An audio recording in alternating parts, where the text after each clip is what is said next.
Welcome back, all my bookkeeping boot campers. Are you ready for this final week of bookkeeping boot camp?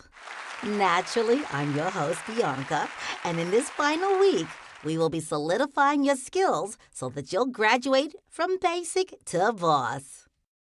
You've had quite a journey here, and I've made sure not to go easy on you. We've laughed, we've cried, and more importantly, we've made it to the pinnacle week. Here, you'll be finishing up the boot camp to begin living your life as a bookkeeping boss. That's right. Well, buckle up because it's time once again to flex those muscles and get ready to bring it home. Should we say the mantra? I mean, it is kind of a big deal, right? All right. Let's do it together. Deep breath in. Now I am the bookkeeper.